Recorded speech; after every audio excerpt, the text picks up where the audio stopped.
GIT की smart class में आप सबका स्वागत है। आज अकाउंटिंग की हमारी पहली क्लास होने वाली है, यानी कि आज से हम स्टार्ट कर रहे हैं अकाउंटिंग। और आपको जैसे कई लोग कहते हैं सर टैली पढ़ना है, बीजी पढ़ना है, आपको पढ़ना होता है अकाउंटिंग। क्या पढ़ना होता है? अकाउंटिंग। और अकाउंटिंग की एंट्री हमें चाहे अलग अलग सॉफ्टवेयर पे करनी होती है, चाहे वो टैली हो या फिर हो बीजी, या और भी मार्ज वगैरह होते हैं। बहुत सारी मार्केट मार्केट में है सॉफ्टवेयर वगैरह, प्रोफेशनल सॉफ्टवेयर भी लोग बनवाते हैं। तो बहुत सारी चीजें, ये सब बातें आई कहाँ से? तो आप जानते ही हैं कि आजकल एक हर तरफ छाया हुआ है किसी का वर्चस्व, जिसका नाम क्या है? जीएसटी। क्या नाम है? जीएसटी, जिसका नाम है गुड्स एंड सर्विस टैक्स। पता ही है, इसके बारे में आपको पता ही होगा। और हर किसी को जीएसटी पे करना, जो इसके जो भी इसके टर्म एंड कंडीशन है, जो उसको फॉलो करते हैं, जो उसके अंडर में आते हैं उनके लिए, ठीक है। तो पहले तो हमको पढ़ना है आज अकाउंटिंग। क्या पढ़ना है? अकाउंटिंग। अकाउंटिंग सब बना है अकाउंट से, और अकाउंट का मतलब क्या होता है? खाता। आप भी जानते हो। तो मतलब किसी के बारे में पूरा ब्यौरा जानना, किसी एक पार्टिकुलर पर्सन के बारे में, उसे हम क्या बोलते हैं? अकाउंट बोलते हैं। क्या बोलते हैं? अकाउंट। और उस चीज को व्यवस्थित रूप से लिखने की प्रक्रिया कहलाती है अकाउंटिंग। क्या कहलाती है? अकाउंटिंग कहलाती है। जैसे समझ जाइए, आप लोग बैंक में ही खाता खुलवाते हैं। बैंक में तो आपका पार्टिकुलर नाम का बैंक आता है ना, पार्टिकुलर नाम के सबके नाम से एक अकाउंट होता है। आप पैसा जमा करने जाते हैं तो आपका पैसा आपके खाते में ही डाला जाता है, यही ना होता है।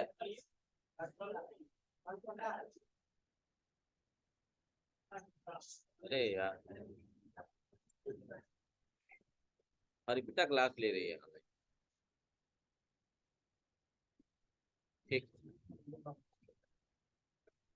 समझिए ध्यान से। नहीं, मनीष उस तरह क्यों करेगा? सुनिए ध्यान से।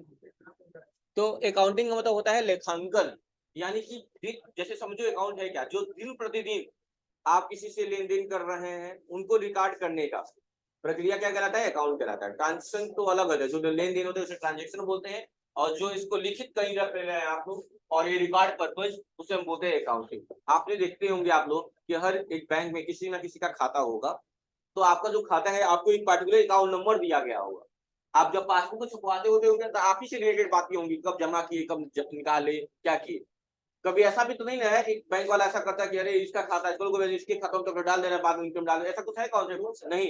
हर किसी का एक पार्टिकुलर अकाउंट होता है जिसके बारे में उसका पूरा डिटेल डाला जाता है, कि पूरी जानकारी हो, और आप ही के खर्चे लेन देन जो भी है वो सारी चीजें मेंटेन की जाती है। समझ में आ रही बात? इसे हम क्या बोलते हैं? अकाउंटिंग बोलते हैं। और ये सब बना है बुक कीपिंग, लेखांकन बना है बुक कीपिंग से। मतलब पहले लोग, अभी तो सिस्टम आ गया है ऑनलाइन कर रहे हैं, पहले लोग कापियों में लिखते थे, सबका एक पन्ना, तो वहां भी अकाउंट बनता था। आपका एक दो पेज लेके आपका डाटा बनता था, कितना आप सामान खरीद। दुकान पे भी देखिएगा, कापी पे लोग लिखते हैं, लोग लिखते हैं ना। तो जब जानते हैं कि आप हमारे वहां अक्सर उधार ले जाते हैं, तो आपका मैं कहीं ना कहीं अकाउंट बना लूंगा, और कितना ले गए, कितना दिए, कितना जमा किए, क्या किए, सब आपका रिकॉर्ड मेंटेन करना पड़ेगा मुझे।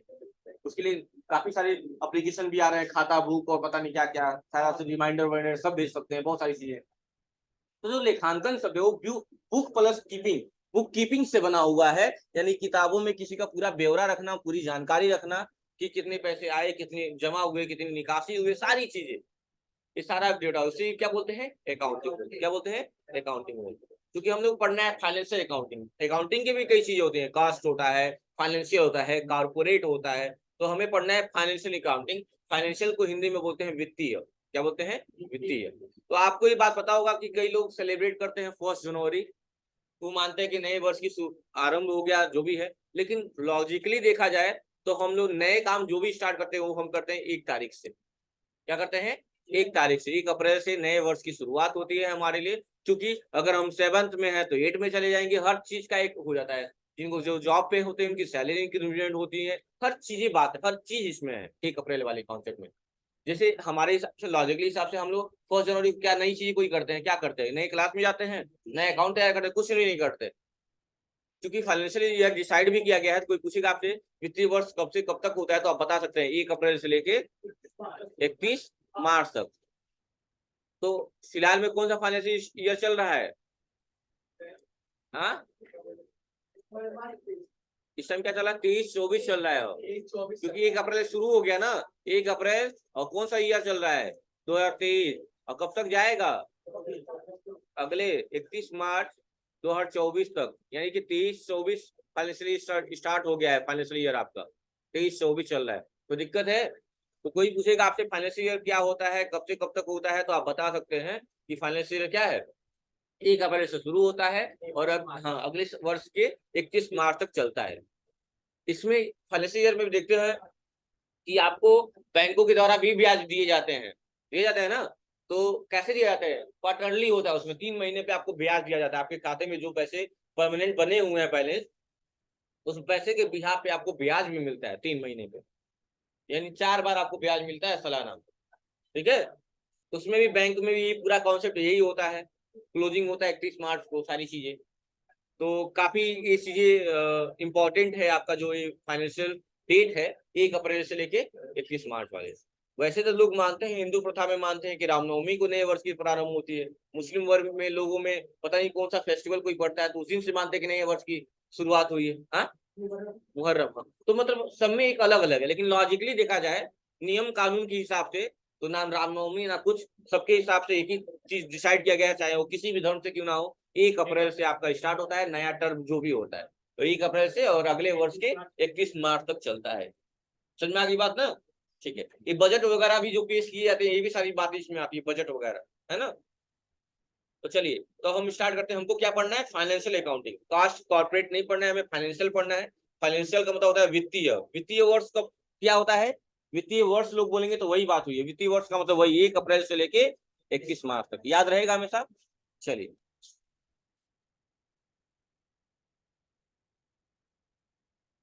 कौन 4 लोग जुड़े हुए, कोई एब्सेंट भी है क्या?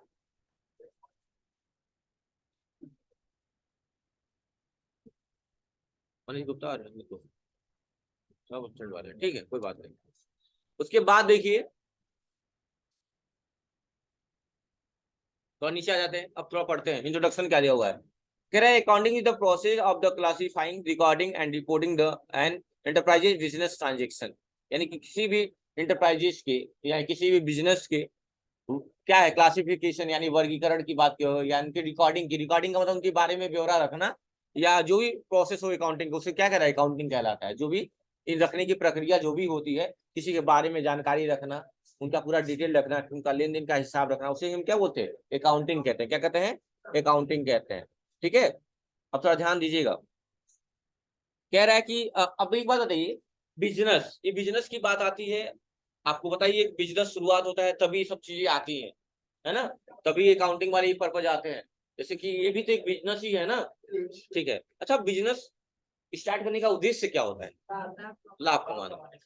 बस देखो, कोई भी बिजनेस शुरुआत करता है तो उसका उद्देश्य सिर्फ एक ही होता है, लाभ कमाना। सीधी सी बात है, लाभ कमाना होता है। वो अलग बात है कि लास्ट में पता चलता है कि बिजनेस में लाभ हुआ या हानि हुई, वो परिस्थितियां और आपका मेहनत बताता है कि क्या हुआ है, लेकिन आपका उद्देश्य सिर्फ एक ही होता है कि चलिए हम बिजनेस चालू करेंगे और हम क्या कमाएंगे, लाभ कमाएंगे। तो चूंकि चीजों में मार्जिन करना अच्छी बात है, लेकिन जगह मैटर करता है कि आप कहाँ मार्जिन करते हैं। जैसे आप अक्सर मैंने देखा है कि दवाइयों में बहुत ज्यादा मार्जिन होता है। तो दवाइयाँ मान लो कई लोग खरीदते हैं ना, कोई बेचा तो वो अलग रेट पे बेचा था, खरीदा वो अलग रेट पे खरीदा, वो भी किसी को बेचेगा, वो भी बढ़ा के बेचेगा। तो बिजनेस में क्वांटिटी बनी होती है, इसीलिए जो दवाइयों में जो मेडिसिन पे जो अमाउंट लिखे रहते हैं, वो सोच के लिखे रहते हैं कि कस्टमर के तक पहुंचते पहुंचते उसका रेट इतना पहुंच जाएगा। स्टार्टिंग हुआ है 20 रुपया से, लेकिन आपके तक पहुंचते पहुंचते 120 150 के करीब में पहुंच जाएगा, क्योंकि वो जानता है कि कहाँ कहाँ ट्रेवल करेगा, कहाँ से कहाँ जाएगा, कौन किसको क्या बेचेगा, और तब अमाउंट फिक्स किया जाता है कि इस मेडिसिन का अमाउंट 120 रुपया 110 रुपया रहेगा। ठीक है, तो यानी सबका उद्देश्य लाभ कमाना ही होता है, बशर्ते बात अलग है कि लास्ट में आपको पता चलता है कि आपके व्यापार में लाभ हुआ कि हानि हुई। उसके लिए हमें ये सारी प्रोसीजर, ये सारे फॉलो करने पड़ते हैं, ये सारी प्रक्रियाएं अपनानी पड़ती है, तब हमें पता लगा पाते हैं कि हम अपने व्यापार को सुचारू रूप से चला पाते हैं कि नहीं पता चला पाते हैं, हम क्या व्यापार जो जिस उद्देश्य से किए हैं वो हमारा उद्देश्य पूरा हो रहा है कि नहीं हो रहा है। जैसे मैंने एक दिन कहा था, लास्ट सैटरडे समझाया था आपके लाइफ में कि सबके लाइफ में एक गोल होना चाहिए कि हमको ये करना है, यहाँ जाना है, या फिर जो भी, वैसे ही यहाँ की भी बात है। अब क्या कह रहा है सुनिएगा, कह रहा है financial accounting is a branch of accounting. ये क्या है, एक ब्रांच है। मैं अभी जस्ट बोला कि इसके कई ब्रांच है ना, फाइनेंशियल हो गया, कॉस्ट हो गया, कॉर्पोरेट हो गया, बहुत सारे।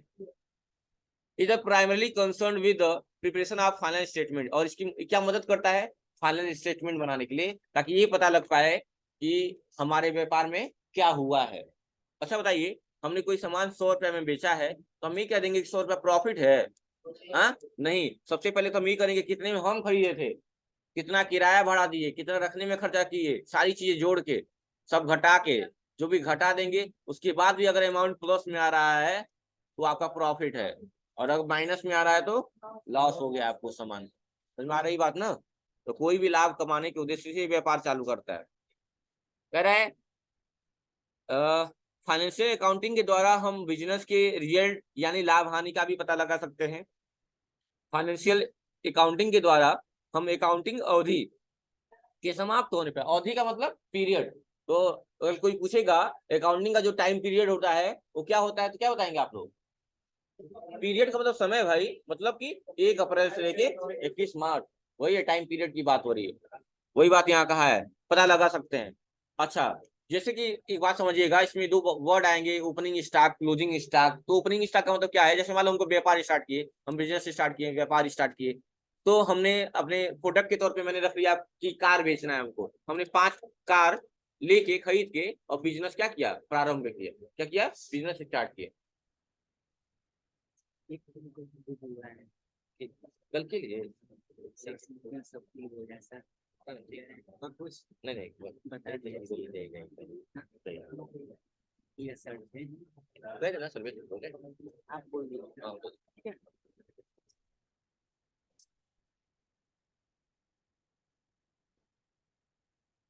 समझ में आ गई बात? क्या बोला था मैं? तो मान लीजिए 5 कार लेके स्टार्ट किए, तो इसको क्या बोलेंगे? इसको बोलेंगे ओपनिंग स्टॉक। क्या बोलेंगे? स्टॉक का मतलब समझते ही आप लोग, जो सामान हम लाए हैं हमारे स्टॉक में पड़ा हुआ है। हाँ, 5 जैसे मेडिसिन नहीं, रहतिया बोलते हैं उसको, रहतिया। अब समझिएगा मेरी बात, जैसे कि देखते हैं आप मेडिकल स्टोर पे या किसी दुकान पे जाते हैं तो बड़ा कॉन्फिडेंटली वो लोग बोलते हैं चले जाओ उस वाले ड्रॉर में होगा 1 पत्ता पड़ा होगा, ध्यान से देखो वहीं होगा 1 पत्ता। कि इतना कॉन्फिडेंट आता कहाँ से? क्योंकि उनका सारा एक ब्यौरा अकाउंटिंग पैटर्न उन्होंने कर रखा है, सिस्टम में सब सेटअप है कि इतना पत्ता लाए थे, 4 ही पत्ता अभी तक बिका, 1 पत्ता जरूर बचा होगा, ये सारे कॉन्सेप्ट है। तो वैसे ही यहाँ की बात है, मान लीजिए हमने लेके स्टार्ट किया तो ये हमारा क्या कहलाएगा, ओपनिंग स्टार्ट कहलाएगा।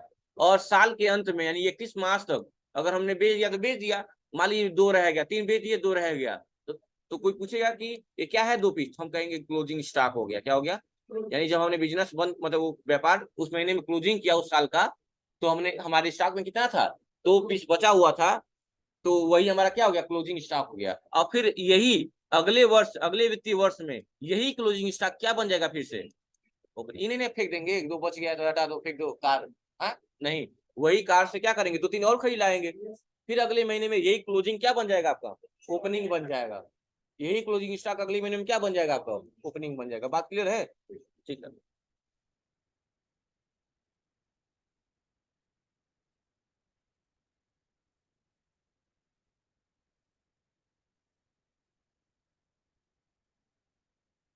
अब थोड़ा सा नीचे आते हैं, उसके कुछ ऑब्जेक्टिव है, कुछ उद्देश्य हैं अकाउंटिंग के, थोड़ा सा देख लेते हैं हम। कह रहा है किसी अकाउंटिंग पीरियड में होने वाले प्रॉफिट या लॉस को निर्धारित करना। यानी कि क्या करता है अकाउंटिंग, ये प्रोसेस क्या करता है कि ये निर्धारण करता है कि हमारे व्यापार में लाभ हुआ है कि हानि। अच्छा, और क्या करता है? तो कह रहा है अकाउंटिंग पीरियड के समाप्त होने पे बिजनेस की फाइनेंशियल पोजीशन का पता लगाता है। यानी कि व्यापार में आपकी क्या, मान लो 4 5 लोग बिजनेस करते हैं, आप भी बिजनेस करते हैं, आपका भी बिजनेस ट्रैक्टर लेके स्टार्ट किए, ट्रैक्टर का ही बिजनेस करते हैं, ट्रैक्टर बेचते हैं, या फिर जो भी, और 4 5 लोग और भी हैं वो भी व्यापार करते हैं।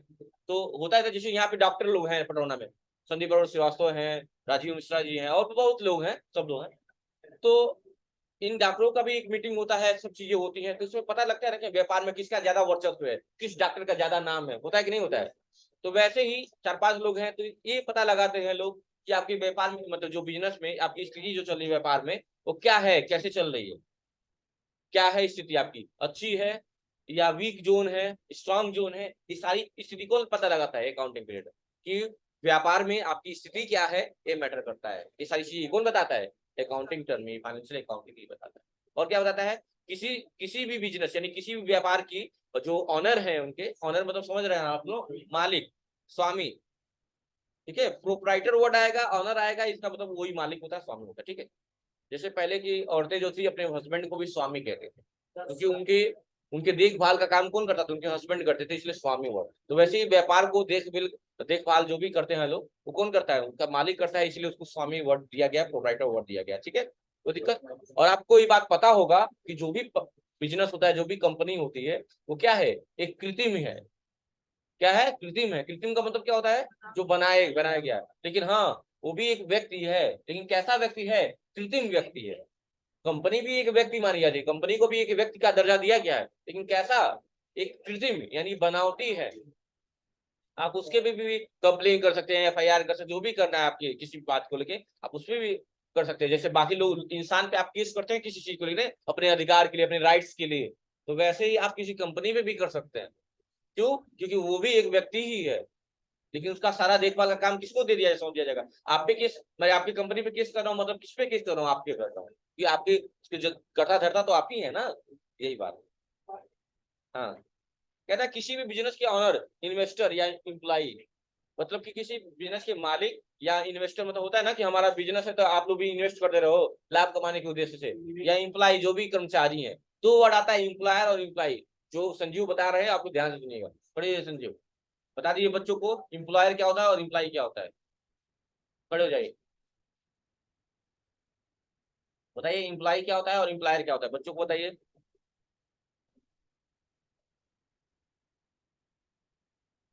इम्प्लाई का मतलब होता है कर्मचारी। क्या होता है? इम्प्लाई मतलब कर्मचारी। और इम्प्लायर का मतलब होता है जो उनसे काम लेता है। जैसे कि यहाँ पे एग्जाम्पल के तौर पे आप देख सकते हैं कि जो पुष्कर सर है वो क्या है? इम्प्लायर है। और हम लोग क्या है? जितने भी लोग हैं, इम्प्लाई हैं। तो वो क्या करते हैं? हम लोग से सेवा लेते हैं, उसके बदले जो भी करते हैं, लेकिन हम लोग से क्या ले रहे हैं? काम करा रहे हैं। तो इम्प्लायर हो गए और हम लोग क्या हो गए? इम्प्लाई हो गए। हाँ, किस मैनेजर पद अलग बात है, पद मैनेजर भी है तो किसी न किसी के अंडर में ही होगा ना। तो यही बात है। तो इम्प्लायर कौन क्या हो बच्चों? जो आपसे काम ले रहा है वो एम्प्लॉयर है, और जो आप काम कर रहे हैं, कार्य कर रहे हैं, तो आप क्या है? इम्प्लाई यानी कर्मचारी है। ठीक है, याद रखिएगा। इम्प्लाई को शॉर्ट फॉर्म में लोग एमपी भी लिख देते हैं, परेशान नहीं होइएगा। कह रहे इम्प्लाई गवर्नमेंट या दूसरी इंटरेस्टेड पार्टी जो भी है, जो रुचि ले रही है, इंटरेस्ट का मतलब रुचि लेना, हाँ, की जरूरत के अनुसार फाइनेंशियल पोजीशन में रिपोर्ट तैयार करना होता है। किसकी मदद से? फाइनेंशियल अकाउंटिंग के पे। इसके एडवांटेज क्या है, इसके गुण क्या है? एडवांटेज का मतलब गुण होता है इसके बारे में। कह रहा रिकॉर्ड द बिजनेस ट्रांजेक्शन, क्या करता है? बिजनेस की ट्रांजेक्शन को क्या करता है? रिकॉर्ड करता है। और क्या करता है? Determination of profit and loss, और ये भी निर्धारण, डिटर्मिनेशन का मतलब निर्धारण करना, निर्धारित करना क्या, कि प्रॉफिट क्या हुआ है, प्रॉफिट हुआ है या लॉस हुआ है। और डिटर्मिनेशन ऑफ बिजनेस, यानी आपके बिजनेस यानी व्यापार की स्थिति का भी पता लगाना हो गया। हाँ, ट्रैक प्रोग्रेस ऑफ बिजनेस, यानी कि वही क्या मतलब प्रोग्रेस है, क्या स्थिति है आपके व्यापार में, वो सारी चीजें पता लगाना। कंप्रिहेंसिव हो गया विथ लीगल रिक्वायरमेंट हो गई, मतलब कि लीगल का मतलब जानते हैं ना, कानूनी रूप से। जैसे कंपनी भी आप कर रहे हैं तो उसमें भी लोग ऑब्जेक्शन कर सकते हैं, अगर वो लीगल नहीं, कानूनी नहीं है तो। इलीगल यानी गैर कानूनी है तो। सारा डॉक्यूमेंटेड है। अच्छा बताओ, कभी आपने देखा है कि अक्सर जब रेट पड़ती है सीबीआई की, सीबीआई की रेट पड़ती है ना, पूजा खड़ी हो जाओ, सीबीआई का फुल फॉर्म बता दीजिए। खड़े, पूजा नाम है, बताइए सीबीआई का फुल फॉर्म।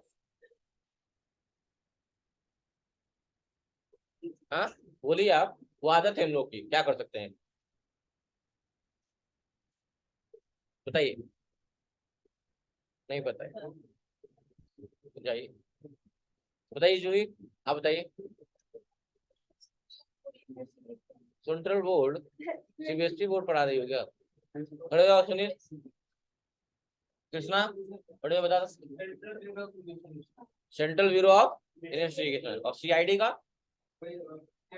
हाँ, हाँ, सीआईडी का क्या होता है? क्रिमिनल इन्वेस्टिगेशन डिपार्टमेंट का।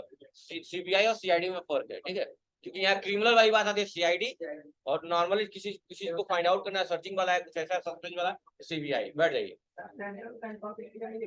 हाँ, हो सकता है सर, लेकिन अगर वो मैटर नहीं करता है कि किस जगह यूज किया गया है, सीबीआई वर्ड किस जगह यूज किया है।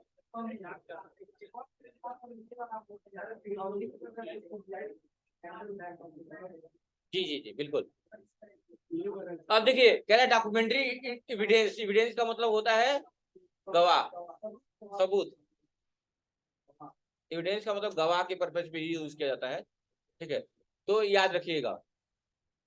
तो एविडेंस यानी डॉक्यूमेंट्री एविडेंस भी होना चाहिए आपके पास। अगर आप व्यापार चला रहे हैं, चेकिंग हुई, तो आपके पास क्या होना चाहिए? उसका लीगल डॉक्यूमेंट होना चाहिए एविडेंस के रूप में, ताकि आप दिखा सके। जैसे स्कूल बहुत सारे चलते हैं, लेकिन उसके लिए क्या करना पड़ता है, रजिस्ट्रेशन कराना पड़ता है, वेरीफाइड कराना पड़ता है, आईएसओ सर्टिफाइड कराना पड़ता है, सारी चीजें, तब उस चीज को लीगल माना जाता है। तो वही सारी चीजें आपके पास होनी चाहिए। अगर मैं कह रहा हूँ कि मेरा संस्था आईएसओ सर्टिफाइड है, तो कोई भी हमसे सर्टिफिकेट मांग सकता है, कोई भी आईएसओ सर्टिफाइड नंबर मांग सकता है, तो देखेंगे ऑफिस में लगा हुआ है हमारे। किस पर्पज से, ताकि ये दिखा सके कि हम लीगली काम कर रहे हैं, इलीगल कुछ नहीं है। आप देखते होंगे कि जो भी लोग नेता उता होते हैं, जिनके वहां पराई वाली घूस वाली पैसे पकड़े जाते हैं, उसमें अगर किस पैसे को घूस माना जाता है, किस पैसे को ब्लैक मनी माना जाता है, जिसका लीगली कोई डॉक्यूमेंट नहीं है कि वो पैसा कहाँ से आया है। समझ आ गई मेरी बात ना। इसका लीगली कोई डॉक्यूमेंट डॉक्यूमेंट नहीं है आपके पास, ये पैसा कहाँ से आया है, इसे क्या बोला जाता है, इलीगल। कोई दिक्कत। चलिए, अब कुछ फीस दिए हुए हैं, चलिए उनके बारे में पढ़ेंगे हम लोग एक एक करके। तो ये देखिए क्या क्या दिया है। ट्रांजिशन को समझना, पहले तो ट्रांजिशन समझना है। पहले जो भी ट्रांजिशन देंगे तो क्या करना है, क्या कर रहे हो तुम लोग? तो क्या लगा है क्या कुछ, क्या इशारा कर रहे हो बताओ। नहीं पढ़, मैं बार बार बोलता हूँ कि ट्रैक नहीं वो करना चाहिए, पढ़ना चाहिए ध्यान से। किसे बोला, विवेक था ना। हाँ विवेक है ना। ठीक है, सबसे पहले तो ट्रांजिशन को समझना। ट्रांजिशन को हिंदी में क्या बोलते हैं, सौदा बोलते हैं। क्या बोलते हैं, सौदा। उसके बाद सौदा, उसके बाद कह रहा है जनरल एंट्री करना है। जनरल, एक तो GENER होता है, याद रखिएगा, इसमें इसी जनरल का शब्द का यूज किया जाता है, इसी जनरल का। इसका मतलब होता है रोजनामचा। क्या होता है, रोजनामचा, जिसमें रोजाना नामकरण करें किसी चीज का, नामांकित करें चीजों को, उसे बोलते हैं रोजनामचा। क्या बोलते हैं इसे, रोजनामचा बोलते हैं, यानी जनरल एंट्री। उसके बाद लेजर की पोस्टिंग करना, फिर ट्रायल बैलेंस यानी तलपट बोलते हैं इसे हिंदी में। उसके बोलते हैं प्रॉफिट एंड लॉस अकाउंट, यानी कि लाभ हानि का खाता। उसके बाद बनता है आपका बैलेंस शीट। क्या बनता है, और यही फाइनल स्टेटमेंट होता है आपके बिजनेस का, जिससे ये पता चल जाता है कि हमारे व्यापार में क्या होगा। लेजर पोस्टिंग ये होता है कि हर एक पार्टी, जैसे आपका एक एक पार्टिकुलर लोगों का अलग अलग अकाउंट होता है ना, वैसे ही हर पार्टी का अलग अलग अकाउंट बनाया जाता है। ठीक है, कोई दिक्कत। चलिए, अब कुछ अकाउंटिंग टर्म हैं, कुछ शब्द हैं जो अकाउंट में बार बार यूज किए जाएंगे। अब हम उनको एक एक करके पढ़ेंगे आराम से, और फिर हम आगे समझेंगे। अभी आप लोगों को नोट्स दिलवाना पड़ेगा ना। हाँ, एक मिनट। चार, तीन, चार, आठ, नौ, दस,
ग्यारह,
सारी आवाज निकाल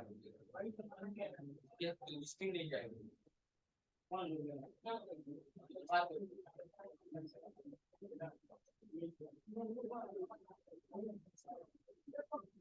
ठीक है, क्या नोट्स लेट करूंगा तो आराम से पढ़िएगा, मत करिए। आप लोग के लिए गया मैं जाके, ताकि मैं इसलिए खड़ा होकर नोट्स के लिए बोल दूं, ताकि आपका नोट्स कल ही मिल जाए। ठीक है, आराम से हफ्ते दिन बाद मिलेगा, आराम से पढ़िए, बताइए आराम, हफ्ते दिन बाद नोट्स मिलेगा, 7 दिन बाद, तब तक खत्म कर दो, तब समझ में आएगा तो मजा आ जाएगा। चलिए, आप ही लोग तो टैली पढ़ेंगे, टेंशन मत लीजिए। चलिए, अब हमको देखना है अकाउंटिंग टर्म, जो वर्ड्स बार बार आते हैं आपके अकाउंटिंग पैटर्न पे, तो उनको देखेंगे, एक एक शब्द को जानेंगे, उस शब्द क्या है। पहला शब्द है अकाउंट। अकाउंट का मतलब जानते ही हैं आप लोग। कह रहा है कि अकाउंट किसी भी बिजनेस के ट्रांजेक्शन का एक ऐसा स्टेटमेंट है जिसका प्रभाव किसी भी पार्टिकुलर एसेट्स, एसेट्स का मतलब होता है संपत्ति, क्या होता है, संपत्ति, लाइबिलिटी यानी कि दायित्व, एक्सपेंस यानी कि व्यय, और इनकम यानी कि आय पर पड़ता है। कितना खर्च किया, कितना कमाया, कितनी संपत्ति, क्या है, जो भी चीजें, सब चीजें क्या है, अकाउंट के भीतर रिकॉर्ड हो जाती हैं। किसके भीतर रिकॉर्ड होती हैं, अकाउंट। एग्जाम्पल में हो गया कैश अकाउंट, बैंक अकाउंट, ये सब क्या हो गए, आपके अकाउंट के पैटर्न हो गए। क्या हो गए, किसी की व्यक्ति का भी नाम आता है तो उस व्यक्ति का भी एक अकाउंट होता है। जैसे हमारा नाम है सर्वेश्वर, मेरा एक अकाउंट है बैंक में, आपका भी है। ये नहीं है कि आपका पैसा किसी और के खाते में डाल दिया जाएगा, नहीं, आपकी बातें हैं, आपकी अकाउंट है, आपके पैसे हैं, आपके खाते से रिलेटेड हो गए और किसी अकाउंट से नहीं होगा। ऐसा होता है क्या, क्या गलती से मतलब ये भी छाप देता है कि रमेश का भी खाता तुम्हारे ही अकाउंट में डाल दे रहे हैं, तब तक रखे रहना संभाल के, हम बाद में ले लेंगे, कहता है बैंक वाला, नहीं कहता है, क्योंकि सबका एक पार्टिकुलर अकाउंट। कह रहा बिजनेस क्या है, तो बिजनेस, अब संपत्ति क्या होती है, संपत्ति तो जान ही गए आप लोग, एसेट्स, एसेट्स इंग्लिश में होते हैं, उसके हिंदी में होते हैं संपत्ति। तो आपको जब पता ही है कि बिजनेस को चलाने के लिए जो भी चीजें उपयोगी हो सब क्या है, संपत्ति है। बिजनेस को चलाने के लिए जो भी चीजें उपयोगी हो क्या है, संपत्ति, क्या है, संपत्ति। कार्तिकेय खड़े हो जाओ, बताओ बाबू, बिजनेस को चलाने के लिए क्या क्या जरूरी चीजें चाहिए, बिजनेस को चलाने के लिए,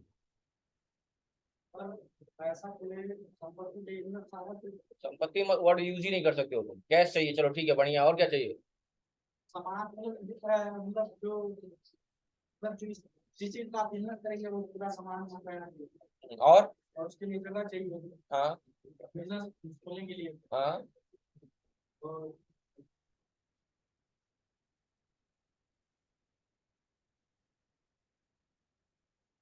मारो मुंह मारो पटाख से झापड़ मारो, मुंह घूम जाए, पट आंखें मुंह, आंख मुंह पे मारो पटाख से, ठीक है, झापड़।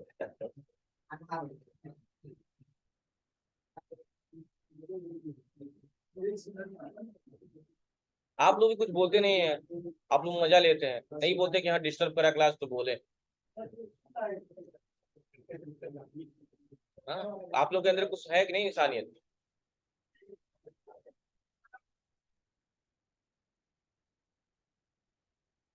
चलिए हेलो जी, आप ही वो कुणाल बताइए, बिजनेस को चलाने के लिए क्या क्या चीजें उपयोगी हैं? क्या चाहिए? Very good. गुड, हाँ। हाँ। बड़ी अगर बिजनेस है तो इधर तो चाहिए सर, और उसके बाद एक पर्सनल अपना अकाउंट चाहिए, ठीक है सर, वर्कर्स चाहिए जो अभी अभी व्यक्तियों की बात ही नहीं करना है,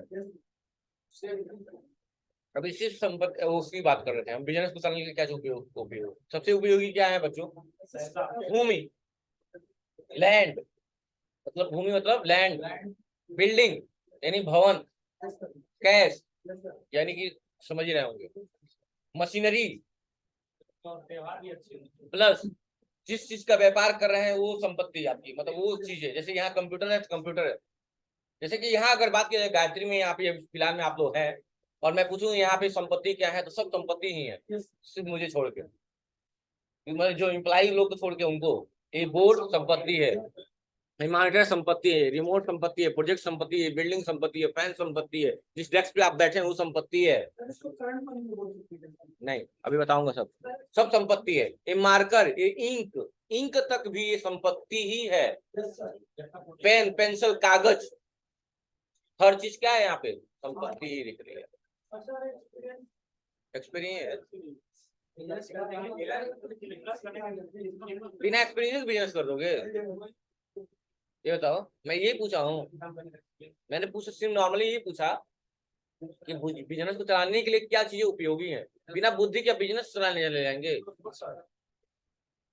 घूमती की दुकान खोलना है, ठीक है, समझ में आ गया ना? यानी सबसे इंपॉर्टेंट पैटर्न में आप लोग वर्ड यूज करेंगे, लैंड, बिल्डिंग, मशीनरी, कैश, ये सब मेन प्रोडक्ट, मेन चीजें हैं, इंपॉर्टेंट है, मेन स्ट्रेंथ है बिजनेस को चलाने के लिए। वो तो आपके हेल्पर है ना, वो तो अलग चीज है। अभी संपत्ति एसेट्स की बात करो, मैंने कहा क्या बिजनेस को चलाने के लिए क्या क्या चीजें जरूरी है, यानी हम बात कर रहे थे संपत्तियों की। यानी बिजनेस को चलाने की जो चीजें उपयोगी है वही क्या कहलाती है? संपत्ति कहलाती है। क्या कहलाती है? संपत्ति यानी एसेट्स कहलाती है। बैठ जाइए। हाँ, उसके बाद क्या कह रहा है कि ट्रेडिंग हो गया, मैन्युफैक्चरिंग हो गया। तो ट्रेडिंग एक तो व्यापार होता है जो सामान लोग बेचते होते हैं, और एक जगह ऐसा भी तो बिजनेस भी होता है जहाँ लोग बनाते हैं किसी चीज को। जैसे हम बेच रहे हैं आइसक्रीम, तो हम क्या हो गया, हमारा ट्रेड हो गया। आइसक्रीम कई लोग बना भी रहे हैं तो मैन्युफैक्चरिंग हो गई। हम जूता बेच रहे हैं तो ट्रेडिंग हो गई। कोई जूता बना रहा है तो मैन्युफैक्चरिंग हो गया। समझ में आ गई बात? ठीक है। उसके बाद बात किया है प्रोप्राइटर का, स्पेलिंग थोड़ा सा सही कर लीजिएगा, मैं बता दूंगा। P R O pro, RIETR होगा। प्रोप्राइटर का मतलब होता है कंपनी का मालिक, स्वामी, जो भी बोले। कह रहा है कि जो व्यक्ति किसी व्यापार में, अच्छा बताओ, बिजनेस चला रहे हो तो कहीं ना कहीं आप रिस्क ले रहे हो कि नहीं ले रहे हो? कि 10 लाख लगा कर बिजनेस स्टार्ट करिए। हम स्टार्ट किए तो उद्देश्य हमारा लाभ कमाना था, कंफर्म नहीं है कि लाभ होगा। हाँ, तो वही यही बात कहा गया है कि जो व्यक्ति किसी व्यापार में पूंजी लगाने की जोखिम उठाता है, रिस्क लेता है, व्यापार में होने वाले लाभ और हानि का जिम्मेदार भी वही होता है, उसे हम क्या बोलते हैं? प्रोप्राइटर बोलते हैं, स्वामी बोलते हैं। क्या बोलते हैं? स्वामी। समझ में आ गया बात? तो आज सिर्फ ये 3 वर्ड, कितने, और बाकी चीजें आपको मिलेगी। कल आपको मैं नोट्स प्रोवाइड कर दूंगा और सारी चीजें पढ़ते जाएंगे। सारे पहले अकाउंटिंग वर्ड होंगे, क्लियर हो जाएंगे, फिर हमारा आएगा धीरे धीरे गोल्डन रूल। क्या आएगा? Golden rule. सबसे नहीं लिखना नहीं है, इसका सब फाइल दिलवाऊंगा। हाँ सेम यही पूर्ण मिलेगा। हाँ पढ़ना पड़ेगा, हाँ सब देगा, ठीक है, कोई दिक्कत? तो आज के लिए सिर्फ इतना ही, ठीक है। Thank you class. अभी यही चलेगा, अभी यही लगातार चलता रहेगा।